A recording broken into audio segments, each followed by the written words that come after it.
यार. Anyway, at the moment with us we have Mr. Arshad Azmi of the Congress Party. Arshad Azmi साहब नमस्कार. हाँ नमस्कार. How are you sir? नमस्कार नमस्कार. How are you? नमस्कार सर. बड़े सीरियस लग रहे हैं सर. सब खैरियत तो है? नहीं नहीं, आपकी जरा बातों को सुन रहा था. जी सर, ये बताएं, जैसा प्रदीप जी ने अभी अभी कहा, नरेंद्र मोदी जी ने अभी अभी को 80 मिनट का भाषण दिया जिसमें उन्होंने कांग्रेस को 48 बार कांग्रेस का रेफरेंस दिया, 48 बार कांग्रेस की बात करी अभी आज.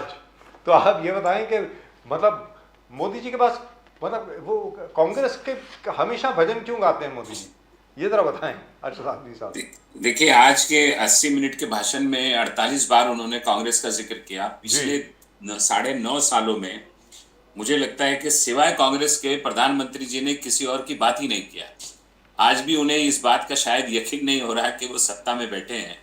आज भी वो इसी तरह से भाषण देते हैं जैसे वो विपक्ष के कोई नेता हैं और उन्हें जो है सत्ता पक्ष के खिलाफ बोलना है.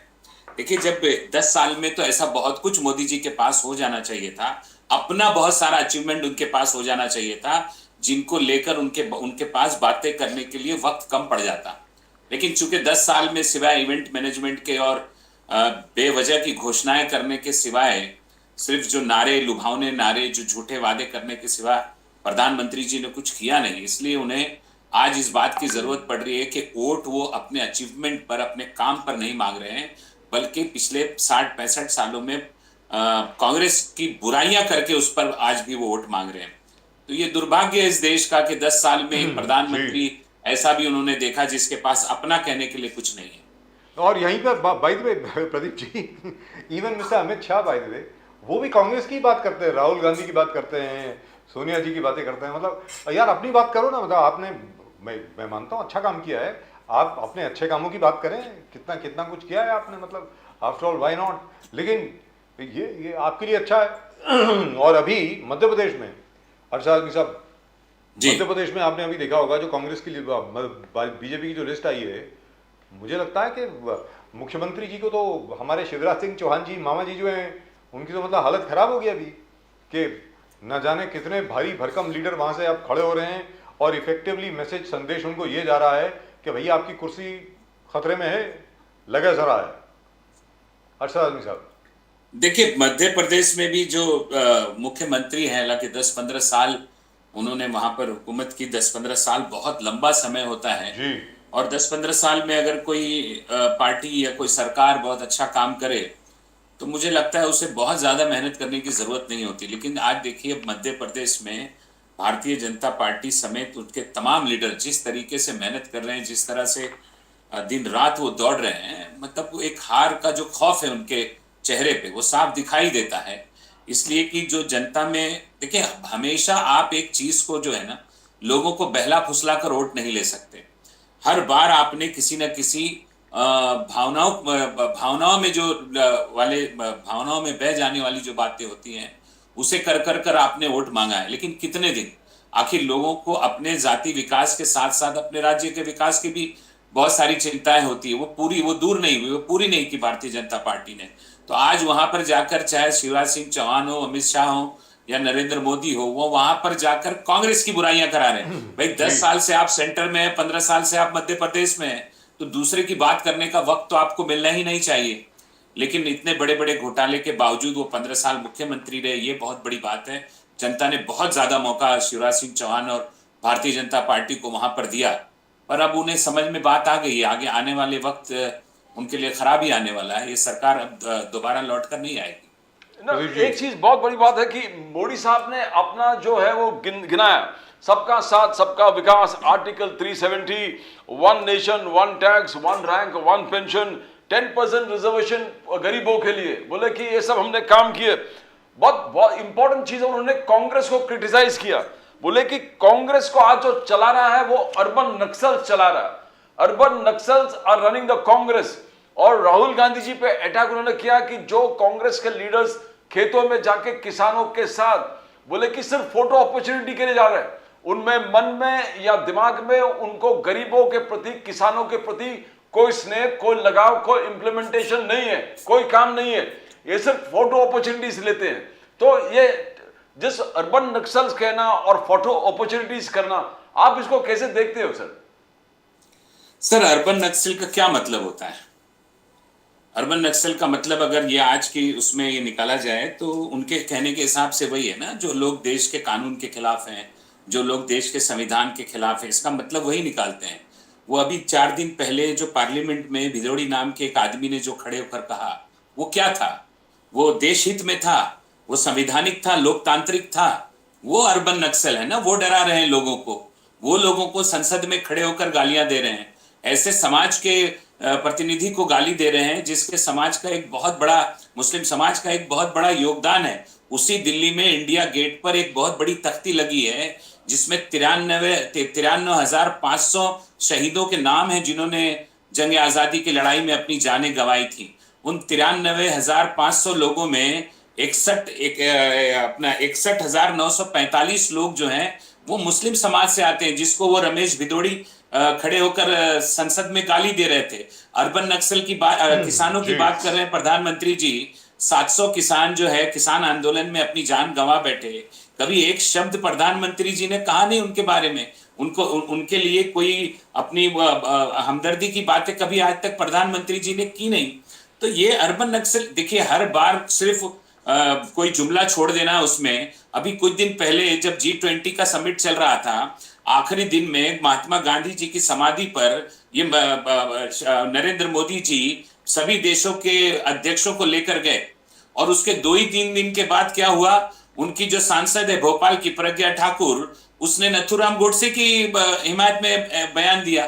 तो कौन अर्बन नक्सल है? अर्बन नक्सल वो लोग हो गए जिन्होंने देश की आजादी में अपनी जानें गंवाई, जिनके बाप दादाओं ने अपना सब कुछ इस देश में की खातिर लुटाकर इस देश को आजाद कराया, वो अर्बन नक्सल हो गए। और जो महात्मा गांधी को गाली देते हैं, जो देश को आजाद कराने वालों की संतानों को गाली देते हैं, वो देशभक्त हो गए।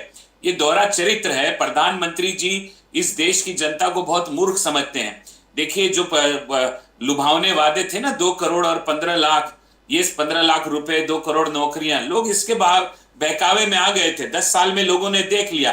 370 का अचीवमेंट से देश की गरीबी, 370 हटा देने से देश की गरीबी कम नहीं हुई, देश में बेकारी, भुखमरी और महंगाई कम नहीं हुई। तो कौन सा वन नेशन वन इलेक्शन, इससे क्या अचीवमेंट हो जाएगा साहब? राजनीतिक जितनी व्यवस्थाएं हैं उनकी पहली जिम्मेदारी है इस मुल्क के रहने वाले हर नागरिक को उसकी मूल सुविधाएं पहुंचाकर उसको तरक्की के रास्ते पे किस तरह आगे ले जाना है, इसका ध्यान रखना राजनीतिक व्यवस्था की जिम्मेदारी है, प्रधानमंत्री और सभी की जिम्मेदारी है। क्या वो सब हुआ क्या? तो सिर्फ बात कर देना, सिर्फ बड़ी बड़ी बात करके आगे बढ़ जाना, ऐसे नहीं होता है ना। आप जिम्मेदारी निभाइए। किसी भी शब्द पर, किसी भी वाक्य के ऊपर आप कभी भी आकर बयान नहीं देते। किसान बेचारे अपनी जान गंवा बैठे, आपने कोई बयान नहीं दिया। देश में हजारों लोग मॉब लिंचिंग में मार दिए गए, आपने कभी बयान नहीं दिया। एक शख्स आपका जिसको आप MP बनाकर संसद में बैठा रहे हैं, वो संसद की गरिमा को तार तार कर रहा है। मुझे बताइए कभी आज तक संसद के अंदर इस तरह के अल्फाज किसी ने इस्तेमाल किए थे? प्रधानमंत्री जी का क्या रिएक्शन आया? कोई रिएक्शन नहीं आया। राजनाथ सिंह ने वहां पर खड़े होकर माफी मांगा, इसलिए कि राजनाथ सिंह लखनऊ से मेंबर ऑफ पार्लियामेंट बनकर आते हैं और वहां पर बहुत बड़ी तादाद में ऐसे लोग हैं जो दानिश अली के उसमें से आते हैं, उसको वोट देते हैं उनको। तो साहब अर्बन नक्सल है और कौन देशभक्त है? ये सब बेवकूफ बनाने की बातें प्रधानमंत्री जी करते हैं। अरशद साहब, जरा अजीब नहीं लगता ये? मतलब ये क्या है? भिदुरी साहब ने इतने उल्टी सीधी चीजें बोल दी पार्लियामेंट में और लोकसभा स्पीकर साहब ने भी उनके खिलाफ कोई एक्शन नहीं लिया। कोई एक्शन नहीं लिया। मतलब ये क्या है? कोई एक्शन नहीं लिया। संजय सिंह ने सिर्फ नारेबाजी की थी, कुछ मांग की थी, उनको सस्पेंड कर दिया गया जी। उसके बाद अधीर रंजन चौधरी जी जो कांग्रेस के सदन में नेता हैं, बताइए कभी आपने कभी विपक्ष के नेता सदन को बर्खास्त करते हुए या सस्पेंड करते हुए आपने कभी सुना होगा? उनको बर्खास्त कर दिया। एक आदमी जिसको संसद की मर्यादा का भी कोई ख्याल नहीं है और वो बार बार खड़े, वो एक बार नहीं 2 बार दोहराता है, 3 बार दोहराता है, और उसके बगल में एक वकील बैठा है, क्या नाम उनका है, प्रसाद जी, रविशंकर एक वकील रवि प्रसाद एक वकील बैठा है, वो हंस रहा है। उनके बगल में एक डॉक्टर है, डॉक्टर हर्षवर्धन, वो हंस रहे हैं। ये बीजेपी का चेहरा है, ये बीजेपी का चाल चरित्र है। इसकी बात कर रहे हैं वो दूसरों का अर्बन नक्सल बताने वाले। क्या जानते हैं ये लोग इतिहास के बारे में? जिस व्यक्ति को आप गाली दे रहे थे, उस व्यक्ति के पूर्वजों ने इस देश के लिए जितनी बड़ी बड़ी कुर्बानियां दी, इन्हें पता भी नहीं है उस इतिहास को। अशफाक उल्लाह खान, मैं थोड़ा सा समय लूंगा आपका। जी, बोलिए। अशफाक उल्लाह खान और राम प्रसाद बिस्मिल दो गहरे दोस्त थे और एक ही जेल में बंद हुए, एक ही कांड के लिए, एक ही उसके लिए बंद ककोरी हुए। कांड। अंग्रेजों ने फांसी की सजा सुनाई। ककोरी कंस्पिरेसी। जी ककोरी। जी। अशफाक उल्लाह खान ने राम प्रसाद बिस्मिल से कहा कि बिस्मिल, तुम जिस समाज से आते हो, तुम्हारे यहाँ 7 जन्म का विचार है, लेकिन मैं जिस समाज से आता हूं उसमें एक ही बार जन्म मिलता है। तुम्हें 7 बार जन्म मिलेगा, तुम अपने देश पर 7 बार कुर्बान हो जाओगे। काश मुझे भी जन्म दोबारा मिलता, अगर 100 बार जन्म मिलता तो मैं अपने देश पर 100 बार कुर्बान हो जाता। उस अशफाक बिस्मिल के, उस राम प्रसाद बिस्मिल के दोस्त अशफाक उल्लाह खान के वारिसों को आप संसद में खड़े होकर गाली दे रहे हो। ये आपका चेहरा है, ये आपका चरित्र है। और बैठ के आपके डॉक्टर और वकील जैसे सांसद बैठकर वहां पर कह लगा रहे हैं, हंसी उड़ा रहे हैं। अगर इस बात को कहा जाए कि आज लोकतंत्र भी खतरे में नहीं बल्कि कब्जे में कहा जाए तो गलत नहीं होगा। इस देश की जनता को अब इस बार ये तय करना होगा कि वो लोक लुभावन नारों पर जाते हैं या उन लोगों की तरफ देखते हैं जो इस देश में फासिज्म फैला रहे हैं। आप देखिए, कांग्रेस की सरकार में करप्शन होता था, बड़े बड़े मिनिस्टर भी जेल गए, कन्नी मुजी जेल गई, राजा जेल गए। आज आप देखिए बड़े बड़े करप्शन हो गए फासिज्म के अंदर। ये फर्क है, लोकतंत्र और फासिज्म का ये फर्क है कि उस वक्त जो है मनमोहन सिंह की सरकार में बड़े बड़े लोग जेल गए, लेकिन आज क्या हो रहा है? आज सबसे बड़ा घोटाला तो पीएम केयर में हो गया। कोई बात होती है उस पर, कोई चर्चा है, कोई शर्मिंदगी है सरकार को? अडानी का कितना बड़ा स्कैम हो गया, एक भी बयान सरकार का आया? कोई पकड़ा गया, कोई जेल गया? ये फर्क है। अगर लोकतंत्र के अंदर इन तमाम चीजों का गला घोटने का कोई काम कर रहा है तो वो भारतीय जनता पार्टी कर रही है। और ये दूसरों का अर्बन नक्सल बुरा है। सारे देश में दहशत इन्होंने फैला कर रखी है और अर्बन नक्सल दूसरे लोग हो गए। ये लोग वो हैं जिन्होंने देश की आजादी में कोई योगदान नहीं दिया। इन्हें आजादी का मतलब नहीं मालूम, इन्हें देश का महत्व नहीं मालूम। वो देश जो बड़ी जतन और बड़ी मेहनत और बड़ी कुर्बानियों से आजाद हुआ, आज उस पर ऐसी ताकतें कब्जा कर रही हैं जिनका इस देश की आजादी में कोई योगदान नहीं था। अरशद आलवी साहब, आपने अडानी वाले मुद्दा छेड़ा, that is very important thing. ये आपका कोर इश्यूज है। राहुल गांधी जी का कोर इशू है अडानी और अडानी स्कैम। उन्होंने लिंक किया प्राइम मिनिस्टर के साथ, 20,000 करोड़, बोले कि इस पे जेबीसी होना चाहिए। And Rahul Gandhi Congress led India alliance, it has to be. और इस इंडिया अलायंस में फूड, जब कोर इश्यूज में सहमति नहीं होता तब प्रॉब्लम होता है। अडानी जी का इश्यू राहुल गांधी ने उठाया, पूरे पार्लियामेंट में उनको बहुत भुगतना भी पड़ा। बट शरद पवार जी अहमदाबाद जाके अडानी जी के साथ गले मिलते हैं, उनके फंक्शन में जाके रिबन काटते हैं, तो मैसेज गलत जा रहा है। मैसेज इसलिए गलत जा रहा है बिकॉज ये कांग्रेस के कोर इशू है, इसलिए मैसेज जा रहा है। तो कैसे? दूसरा है सनातन धर्म सुप्रीम कोर्ट ने इशू किया, डीएमके। ये दो इश्यूज पे इंडिया अलायंस किस प्रकार 2024 लड़ना जरूरी है, बीजेपी को टक्कर देना जरूरी है, प्राइम मिनिस्टर मोदी जी को चैलेंज देना जरूरी है। तो कैसे देखते हो आप इस चीज को ओवरकम कर पाओगे? देखिए, एक ऐसा है कि जो अडानी का जो इशू है, बिल्कुल ये बात सही है कि इंडिया अलायंस के तमाम लोगों को उस इशू को एक साथ लेना पड़ेगा। जिस तरह से कांग्रेस या राहुल गांधी जी उस इशू को ले रहे हैं, और वो समझे, वो कांग्रेस का इशू नहीं, वो देश का इशू है। अगर देश के डिफेंस सेक्टर में ऐसी कंपनियों का पैसा लगा है जिसके बारे में किसी को पता नहीं, तो ये बहुत बड़ा खतरा है। इस बात को बिल्कुल जो है शरद पवार जी को भी समझना चाहिए और उन्हें इस बात को क्लियर करना चाहिए कि आखिर वो किस तरह से इंडिया अलायंस का साथ देंगे। इसका जवाब तो उनसे लेना चाहिए, वो देंगे इस बात का जवाब। दूसरा, आपने जो दूसरा क्या मुद्दा कहा? सनातन धर्म वाले इशू आज बहुत बड़ा इशू है। आज पूरे आपको मींस कांग्रेस को स्टैंड लेना पड़ेगा बिकॉज कांग्रेस का स्टैंड डिवाइडेड है। जहां कार्ति चिदम्बरम, खड़गे जूनियर डीएमके को सपोर्ट करता है, बाकी कमलनाथ वगैरह टोटल इसके अपोज है, बोले सनातन धर्म का अपमान नहीं सहेंगे बिकॉज चुनाव है एमपी में। तो इस चीज में जो डाइवर्जेंट व्यूज आ रहे हैं, बीजेपी कंसोलिडेट हो रहा है, तमिलनाडु में कंसोलिडेट हो रहा है, उनका जो कोर इशू है हिंदुत्व वाले शक्तियों को जोड़ना, उसमें वो सफल हो रहा है। तो ये दोनों इश्यूज आपके लिए बहुत इंपॉर्टेंट है। और ये आपको देखिए, सनातन धर्म की जो बात है, कांग्रेस डिवाइडेड नहीं है, ठीक है। कोई एक व्यक्ति अपनी व्यक्तिगत राय दे सकता है, लेकिन कांग्रेस ने हमेशा इस बात में विश्वास दिखाया है कि सभी धर्म जो है वो सम्मान के लायक है और सम्मान करना चाहिए।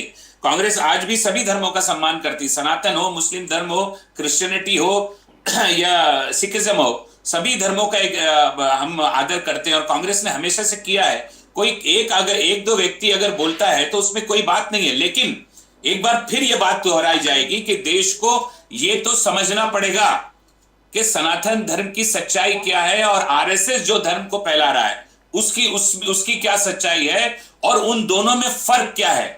इस बात को देश की जनता को समझना पड़ेगा। पहले आप देखिए, जब हमेशा से हमने सुना है, जब कहीं भी लोग मिलते थे, जब अपनी बोलचाल में जो इस्तेमाल करते थे वो कहते थे जय सिया राम, यानी पहले जो है वो सीता जी का नाम आता था, उसके बाद राम जी का नाम आता था। अब क्या नाम आता है? जय श्री राम। तो आरएसएस के पॉइंट को आपको समझना पड़ेगा कि आरएसएस को क्या वजह पड़ी जिसने राम के नाम के साथ सीता जी का नाम अलग कर दिया। ये एक बहुत बड़ी बात है, इसका इशू उठाइए आप हिंदू समाज के अंदर। सनातन धर्म को मानने वाले लोगों से आप अगर पूछिए कि क्या राम और सीता को अलग करके भी देखा जा सकता है, तो नहीं देखा जा सकता है। लेकिन आरएसएस फैला रहा है जय श्री राम। सीता मां कहां गई? सीता मां को राम से अलग करने वाले आरएसएस के लोग कौन होते हैं? इस फर्क को समझना पड़ेगा। और ये देश जो है ये हमेशा से जो है मिलीजुली संस्कृति के बीच जीता आया है। हिंदू, मुस्लिम, सिख, ईसाई आपस में है, भाई भाई, इस नारे को लेकर जीता आया है। आरएसएस उस नारे को तोड़ रही है। इस बात को तो समझना पड़ेगा ना। इस बात को लोगों को ध्यान देना पड़ेगा कि आरएसएस जिस हिंदुत्व की बात करती है, एक मिनट सर, आरएसएस जिस हिंदुत्व की बात करती है, जिस सनातन की बात करती है, वो राम का धर्म नहीं है। अरशद आज़मी साहब, फिर राम पूज्य है, आरएसएस नहीं है, भागवत नहीं है। राम की अहमियत है, राम के नाम पर लोगों में आस्था है ना, आरएसएस के नाम पे नहीं है। आरएसएस राम जी के धर्म को गलत तरीके से लोगों को दिखा रही है। अरशद आज़मी साहब, थोड़ा सा सुधार कर दूं, आपने जो कहा बिल्कुल दुरुस्त है। पहले हर एक कोई जय सिया राम ही बोला करता था। मैं आपको ये बता दूं कि अभी राम मंदिर का जब उद्घाटन हुआ, गर्भगृह का जब उद्घाटन हुआ, प्रधानमंत्री जब वहां पहुंचे तो प्रधानमंत्री ने जय सिया राम बोला, जय श्री राम नहीं बोला। तो मोदी जी भी शायद आपकी बात सुन रहे हैं, ये बता दूंगा। नहीं, मोदी जी को सर मैं आपको सिर्फ एक बात बीच में रोक रहा हूं। मोदी जी को मोदी जी को इतना बड़ा भाषण, 2-2 घंटे का भाषण देते हैं, मोदी जी को बोलना चाहिए कि जय सिया राम है, जय श्री राम नहीं है जी। लेकिन मोदी जी तो ऐसा कर नहीं रहे हैं। उनके सारे साथी तो जय श्री राम ही बुला रहे हैं। करेक्ट। भगवान राम जो है सर, सिर्फ एक सेंटेंस, भगवान राम जो है वो एक, मतलब उनके नाम आते ही एक लोगों के दिल में एक नर्म जज्बा पैदा होता है। सर पहले यूपी में हर एक कोई राम राम बोला करता था, राम बोला, नमस्ते कोई नहीं बोला करता था। वो टाइम वापस आएगा क्या? पूछ रहा हूं आपसे अरशद आज़मी साहब, कैसे आएगा साहब? वो कैसे आएगा? आरएसएस उन चीजों को दबा देना चाहती है, उन चीजों को भुला देना चाहती है जो सनातन धर्म की पहचान रही है, जो उसका प्रतीक रहा है। तो ये बात तो लोगों को समझना पड़ेगा ना कि आखिरकार जो है आरएसएस जो फैला रही है वो सही सनातन धर्म है क्या? पहले इसको, जब अगर आप उसके विरोध में बोलेंगे तो फिर आपको बोला जाएगा देखिए आप सनातन धर्म के विरोधी हैं। इस फर्क को समझना पड़ेगा। तो सर अब ये बताएं कि जिस प्रकार आज की तारीख में राहुल गांधी काम कर रहे हैं, बाकी कांग्रेस की मशीनरी काम कर रही है, पहली बार मैंने देखा, मैं तो बार बार बोल चुका हूं कि कांग्रेस इतने उत्साह से, इतने सिस्टमेटिक तरीके से, बिल्कुल डिसिप्लिन में काम कर रही है, पहली बार देखा मैंने बड़े सालों के बाद। लिहाजा कांग्रेस में भी एक नया उत्साह पैदा हो गया है। तो आपको लगता है कि 2024 में इसका प्रभाव पड़ेगा चुनाव के नतीजे के ऊपर? बिल्कुल इसका प्रभाव पड़ेगा। देखिए कैसा है, अभी कुछ साल पहले तक ये बार बार कहा जाता था जी कि विपक्ष कहीं नजर नहीं आता, विपक्ष बहुत कमजोर है। करेक्ट। और कांग्रेस की जिम्मेदारी बनती है कि विपक्ष, मतलब देश की जनता को एक मजबूत विपक्ष के रूप में दिखाई दे, ताकि ये जो सरकार बैठी है इसका मुकाबला किया जा सके। लोगों में जो महंगाई और गरीबी, बेरोजगारी को लेके जो समस्याएं हैं उनका समाधान हो सके। कांग्रेस ने कमर कसी, राहुल गांधी जी हजारों मील पैदल चले पूरी पार्टी उनके साथ चली, देश के बहुत सारे सामाजिक कार्यकर्ता उनके साथ चले, कमर कस लिया है लोगों ने, देश को एक उम्मीद पैदा हुई है। आज राहुल गांधी जी जिस तरह से अलग अलग उसमें जा रहे हैं, आप देखिए, जिस कभी वो ट्रक ड्राइवरों के बीच जा रहे हैं, कभी सब्जी मार्केट में चले जा रहे हैं, लद्दाख कभी चले कुलियों गए के साहब, बीच ले में जा चले। रहे हैं। ऐसा लद्दाख भी तो गए, लद्दाख मोटरसाइकिल भी पे चले लद्दाख गए हैं। गए, कारगिल गए। तो साहब ये देखिए, लोगों में उम्मीद जगती है ना कि कोई है जो जमीन पर आ रहा है, कोई है जो लोगों से मिल रहा है। जी प्रधानमंत्री जी तो एकदम हाई लेवल पर चले गए, उनका कोई जमीन से कोई वास्ता बचा नहीं, कोई कनेक्शन है नहीं, उन्हें पता ही नहीं चलता देश में गरीबी भी है कि नहीं है, उन्हें पता ही नहीं चलता कि 700 लोग बेचारे वो धरने पे बैठकर अपनी जान गंवा देते हैं। तो कोई तो हो ना जो लोगों में एक उम्मीद को कायम रखे। उस उम्मीद को जिंदा रखने के लिए आज राहुल गांधी और कांग्रेस पार्टी पूरी तरह से सड़कों पर है और लोगों के दरमियान जाकर उनकी भावनाओं को, उनकी दुख दर्द को, उनकी मुश्किलों को समझने के भरपूर प्रयास हो रहा आज भी है। साहब- अब इसमें आने वाले वक्त में 2024 में हम कितना सफल होंगे या कितना सफल नहीं होंगे, ये तो ठीक है 2024 में पता चलेगा। जी। लेकिन ये बात तय है कि वो सरकार जो इतनी इतनी बुरी तरह से हर प्लेटफॉर्म पर विफल हो चुकी है, अगर वो दोबारा जीत कर आ गई तो उन्हें लगेगा उन्होंने 10 साल बहुत अच्छा चलाया तो है। एक चीज फिर- अरशद आदमी साहब, नारी शक्ति वंदन अधिनियम, मोदी जी का कहना है कि ऐतिहासिक, हिस्टोरिकल, भारत के लोकतंत्र में ऐतिहासिक डिसीजन है, मोदी जी का कहना है। राहुल गांधी जी का कहना है कि आप इंप्लीमेंट करो तुरंत और ओबीसी रिजर्वेशन में इंक्लूड करो। कल आपके 20 सिटीज में 20 स्पोक्स पर्सन ने कहा राहुल गांधी जी के आदेश के अनुसार को इस वुमन रिजर्वेशन को हम जुमला बनने नहीं देंगे, इस वुमन रिजर्वेशन को हम अच्छे दिन के वादे के हिसाब से नहीं करने देंगे, न 15 लाख के हिसाब से जो जुमला था। तो इस चीज को राहुल गांधी जी का संदेश है पूरे देश में कि वुमेन्स रिजर्वेशन को हम जुमला होने नहीं देंगे। इसमें जरा एलॉबरेट कीजिए। देखिए सर, जैसे कि मैंने पहले भी कहा कि प्रधानमंत्री नरेंद्र मोदी जी जो हैं वो देश के लोगों को बहुत मूर्ख समझते हैं। ऐसा उन्हें अभी भी उन्हें ये उम्मीद है कि जैसे उन्होंने पिछले दिनों में झूठे वादे किए, लोग उनके वादों में आ गए, तो कांग्रेस इस बार ये होने नहीं देगी। इसलिए नहीं होने देगी कि आपने महिला बिल लाया। आज जो महिला रिजर्वेशन बिल है उसको लागू करने में प्रॉब्लम कहां है? अगर ये कोई कानून तो नहीं है कि आपको कोई रिजर्वेशन लागू करना है तो दोबारा से सेंसस होना चाहिए, दोबारा से उसका डिलिमिटेशन अपना पूरे देश का होना चाहिए। ऐसी कोई कैद तो है नहीं।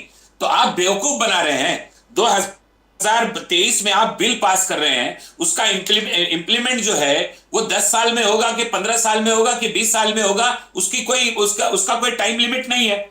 तो इतने बेवकूफ लोग नहीं है। अभी और कल से, आज से ही जो है वो बिल को जब लागू किया जा सकता था तो आपने उसे सिर्फ पास करके क्यों छोड़ा? और पास आपने किया, स्पेशल सेशन बुलाकर पास किया। अगर स्पेशल सेशन में आपको पास कर रहे थे तो आपको तुरंत लागू कर देना चाहिए था। हम भी बैठकर आपके लिए ताली बजाते कि चलिए 10 साल में नरेंद्र मोदी जी की सरकार ने कम से कम एक काम तो अच्छा कर दिया। लेकिन वो भी आपने किस लिए किया? सिर्फ वोट की राजनीति के लिए किया, क्योंकि आपके पास दूसरे तमाम चीजें, तमाम उस पर महाज पर जो ये पार्टी है भारतीय जनता पार्टी की, ये सरकार फेल हो चुकी है।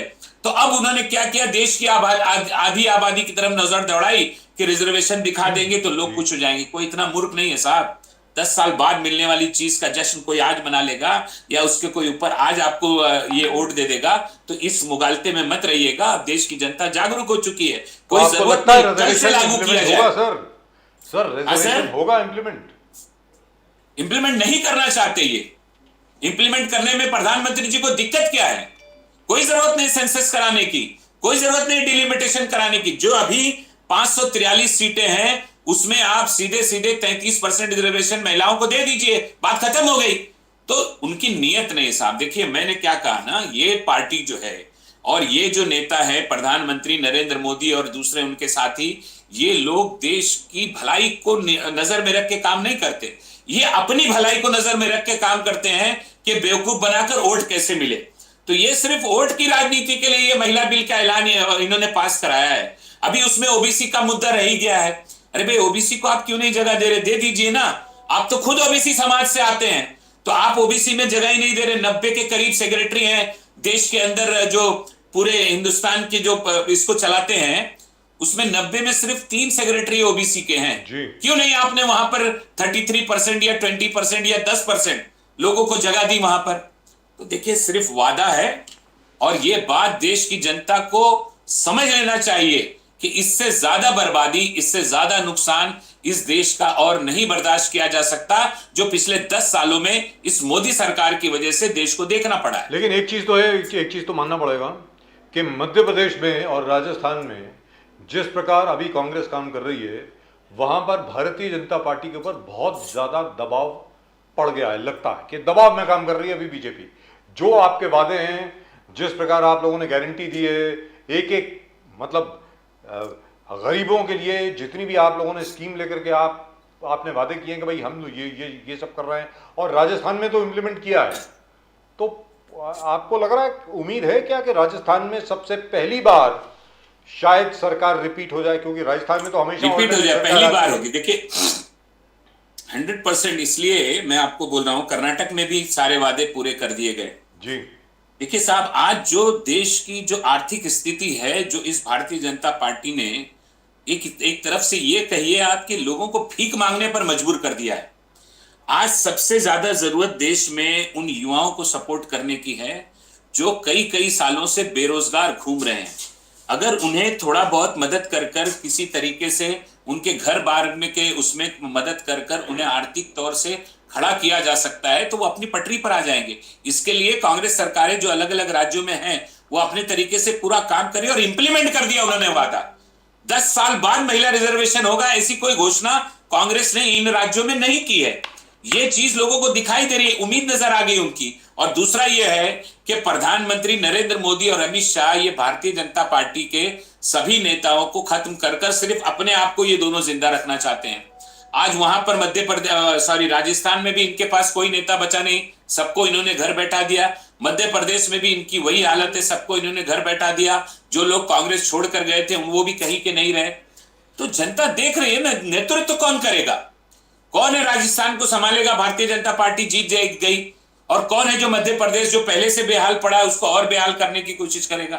तो जनता देख रही है कि आज राहुल गांधी जी और उनके तमाम जो हमारे जो तमाम मुख्यमंत्री हैं, जैसी जैसी घोषणाएं उन्होंने अपने भाषण में किया, उन तमाम घोषणाओं को उन्होंने इंप्लीमेंट करा दिया। एक विश्वास देश के अंदर पैदा हुआ है वो। और दूसरी बात, राहुल गांधी जी के बारे में कई करोड़ रुपया लगाकर जो प्रचार हुआ, वो एक भारत जोड़ो यात्रा में वो तमाम पैसे इनके पानी में बह गए। आप बता रहे थे कि भाई वो फला नेता है, उसे कुछ आता ही नहीं। जब वो जमीन पर उतरा तो आम आदमी की भाषा उसने सबसे अच्छी समझी। लोगों को लगा यार कि ऐसे ये तो हमारे मन की बात समझता है और हमारी बातों को बैठ के सुनता है, ना कि सिर्फ वन वे अपनी बातों को सुनाता है। वो एक विश्वास लोगों में पैदा हो गया कि भाई जो आदमी हमारी बात सुनकर, पूरा टाइम हमें देकर, हमारी बात सुनकर, हमें गले लगाकर हमारे दर्द को सुन रहा है, उससे अच्छा नेता कौन हो सकता है? तो ये बहुत सारा देखिए पॉजिटिव वो पैदा हुआ है। अब अगर रह गया एक बात कि भारतीय जनता पार्टी फिर वही आखिर में वही उन्हीं मुद्दों को लेकर चलेगी जो धार्मिक मुद्दे हैं। तो साहब अब जो है लोगों को ये बात सब समझ में आने लगी है कि जब से ये पार्टी इस देश में आई और नफरत बढ़ती जा रही है।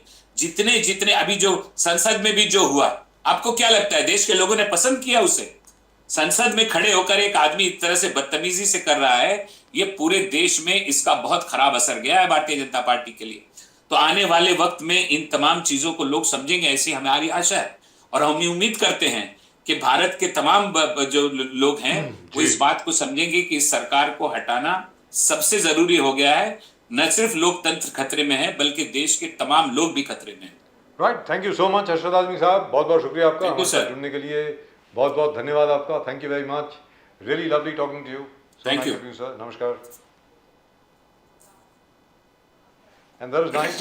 I feel really good when somebody talks about Ashfaq Ullah Khan, Yes. Ram Prasad Bismil, and of course everybody forgets about Thakur Roshan Singh sahab. Arshad Azmi has always been very जी। balanced in his thoughts and लेकिन the way he साहब speaks. Thakur Roshan Singh को क्यों भूल जाते हैं? उनको भी तो फांसी लगी थी ककोरी कांड में, 3 लोगों को फांसी लगी थी। अशफाक उल्ला खान, और बाय द वे सबसे बड़ी बात यहाँ पर यह है, अशफाक उल्ला खान जा सकते थे, भाग सकते थे, उनको 6 महीने के बाद अरेस्ट किया। वो वापस आए जब उनको मालूम पड़ा कि बिस्मिल को अरेस्ट कर लिया, रामप्रसाद बिस्मिल को, Pandit Ramprasad Bismil as about to Bismil Azimabadi. और लोग जो हैं, मैं एक बार फिर ये बात बता दूँ, this is one of my favourite subjects, जो एक ज़बरदस्त नज़्म है, सरफरोशी की तमन्ना अब हमारे दिल में है, देखना है जोर कितना बाजुए कातिल में है, ये बिस्मिल अजीमाबादी की नज़्म है, राम प्रसाद बिस्मिल की नहीं है, याद रख लें। राम प्रसाद बिस्मिल साहब ने इसको पॉपुलराइज बहुत किया, लेकिन लिखा बिस्मिल अजीमाबादी ने। ये खैर उसके बारे में कभी और बात करेंगे।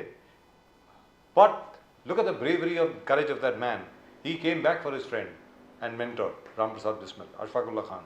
उन्होंने कहा साहब आप अगर फांसी पे लटक रहे हैं तो ये इज्जत अफजाई तो मेरी भी होनी चाहिए, मेरे गले में फंदा क्यों नहीं आए, हम क्यों पीछे रह जाएं। He could have gone, वो तो काबुल जा सकते थे, कोई नहीं रोकता उनको, कोई पहचानता भी नहीं था, खुद जाकर के सरेंडर किया उन्होंने। खैर उसके बारे में कभी और बात करेंगे। One of these days we'll talk about all our lesser known freedom fighters. At the moment with us from the Aam Aadmi Party we have our old friend Mr. Mahmood